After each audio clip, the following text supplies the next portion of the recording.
see, it's some superstars in the room today. I am a money magnet. I don't believe y'all. I am a money magnet. I am a successful entrepreneur. Money chases me down for my business. My business cash flow is in overflow. My business bank account is in overflow. People are chasing me down to give me money for my business. I want y'all to believe that. So now we got that speak it into existence part out of the way. My name is Dayna Marie, the Credit Fix Chick. I help online bizpreneurs and small business owners close their wallet and open up other people's money. Say OPM. Y'all ready to go to the next level with other people's money? Okay, let me tell y'all this. How many of us have ever had to open up our own wallets to start, to grow, or to scale our business? Right? How many of you have lost some things opening up your wallet to start, to grow, or scale your business? Yeah. How many of you have been trying to figure out how you don't have to use the profits in your business to sustain your business? You want to keep more of the profits for yourself? I don't see enough hands raised. Y'all don't want to keep the, maybe it's, Taria, maybe I'm in the wrong room. I want to keep my profits for myself. I don't know. I want to tell y'all a story. Back in, I want to say, about 17 years ago, to be honest, I thought I was a business owner. How many of y'all thought at one point you were a business owner? What I realized is that I had two very glorified hobbies. And the reason I found this out, guys, is because, number one, the IRS came knocking on my personal door. Number two, my personal account had been drained. I was gambling the house money, say house money, for business. So much so that I had to come clean to my husband. Thank goodness he's still with me. We're celebrating 27 years. Had to come clean to my husband. Because here's why. The house was about to go into foreclosure. We are both, at that time, six-figure earners. Doesn't make sense, right? One of the luxury cars was about to be repossessed, and I had to come clean.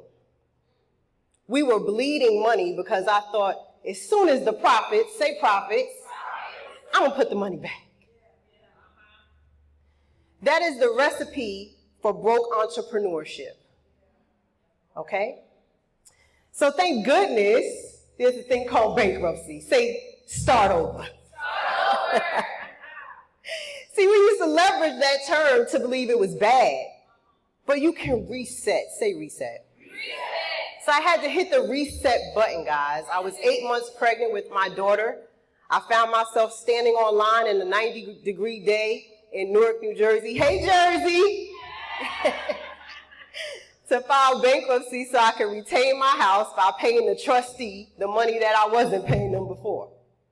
I want to help you to avoid those things because I'll be honest with you, after that I had to do some things. I had to reassess and realign. I ended up going back to corporate America. It's okay. Went back to corporate America, but I went with a plan, a strategy, and better yet, an exit strategy, okay? So when I went back to corporate America, I actually landed a great job with a Fortune 50 company, but what that afforded me was access. Say access. It afforded me access to some mentors. You heard that before. You need a coach, you need a mentor, right? So it afforded me some access to some mentors that were understanding a lot more about business than me. Somebody said your mentor, your coach just got to be what? 5 steps ahead of you, right? That's right. So I was able to sit in rooms that otherwise I probably would not have been able to. Most of the people around the room didn't look nothing like us. I'm going to just be honest. They had been Ivy Leaguers, so to speak. They had gone and done some things that I couldn't imagine. Even with my MBA and my master's in finance, I ain't know nothing. I knew how to run somebody else's analytics, okay? So one of my mentors said, oh, you want to start a business? Well, how's your business going to be structured? What's the long-term strategy for your business? What is your exit strategy for your business? What about when you want to retire? How is that business going to still live and have a legacy? So let's say leverage. Somebody say leverage. He said, I'm going to show you how to leverage other people's money so that your business can continue to go and grow. And that's what I want to share with you guys here today. I want to share these 3 things with you, and I want you to jot this down. Attack, obtain, achieve. Let's talk about the attack. We got to attack the myth that there's not enough money for us in business, and that you've got to start your business with your own money. That is a myth. The fact of the matter is, if you have your business structured correctly, when you first get started out, somebody is going to be willing to throw money at you so that you can continue to grow that business.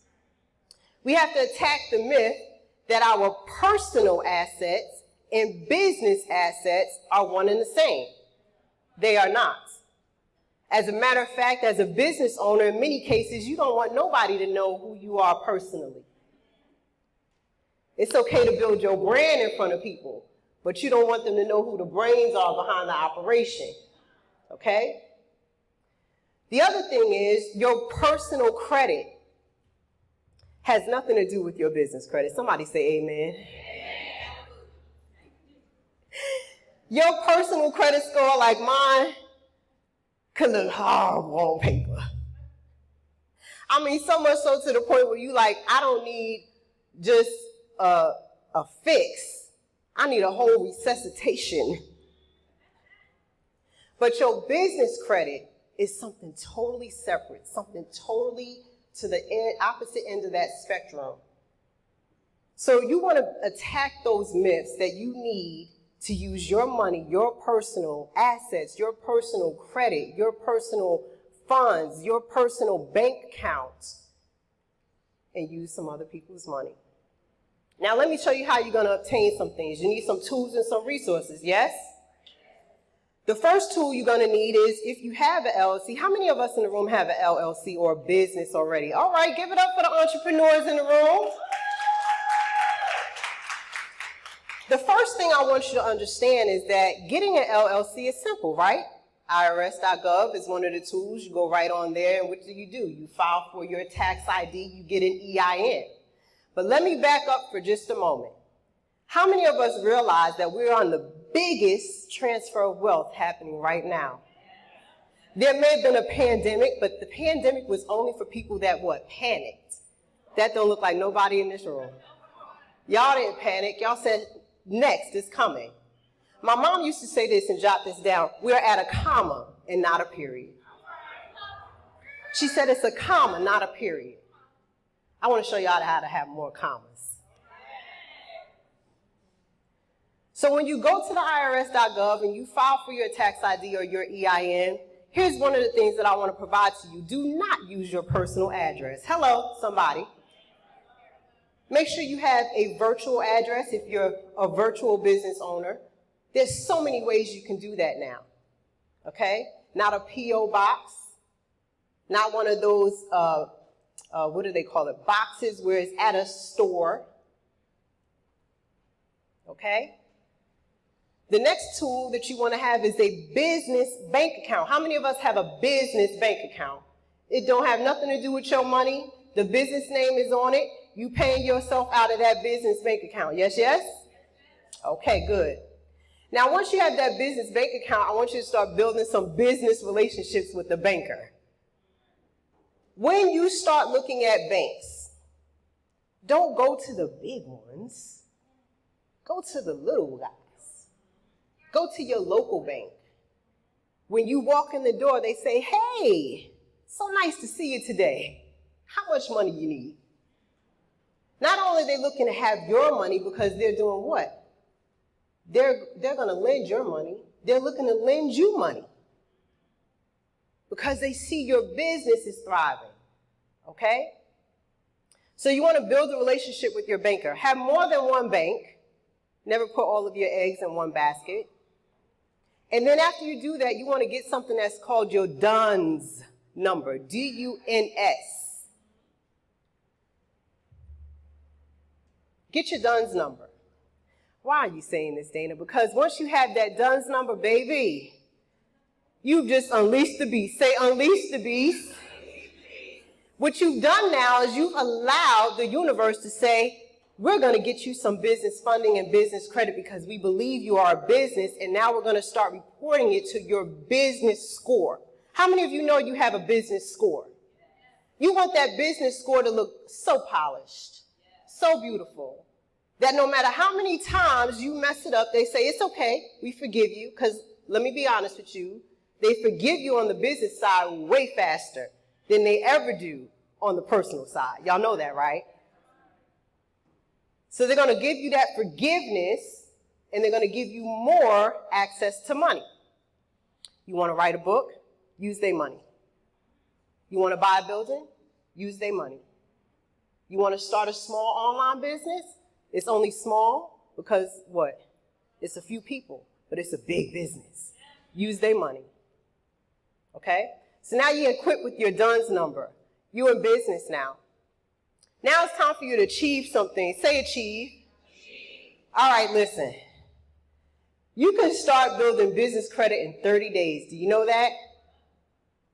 I'm talking about 30K, 90K, 100K in 30 days. Is that good or good?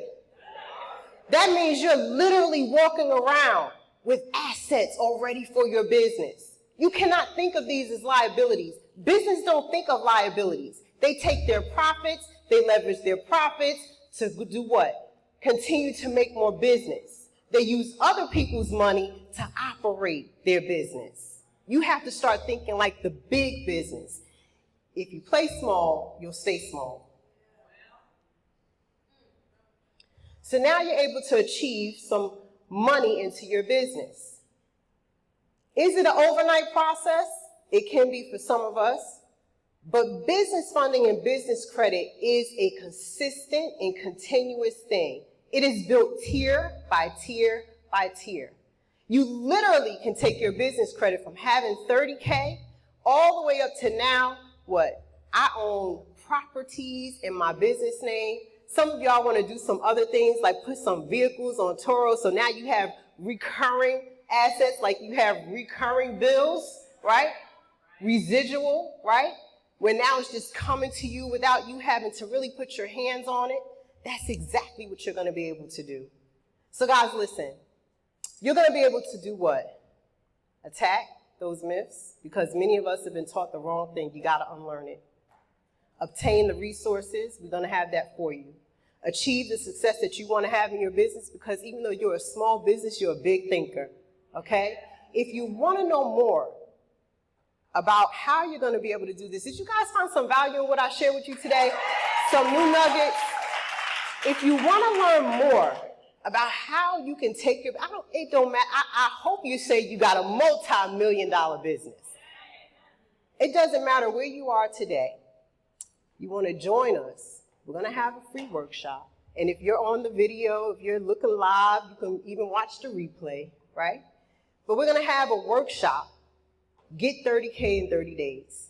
And I can't wait to share with you how you're going to be able to really take your cash flow to the next level. Y'all ready? Let's go. It's your girl, Dayna Marie, the Credit Fix Chick. Let's give it back up to Miss Taria Vision Avant for putting on this amazing event, getting us all ready to go to the next level in our 6 figures. I'm excited to be with each and every one of you and share more on our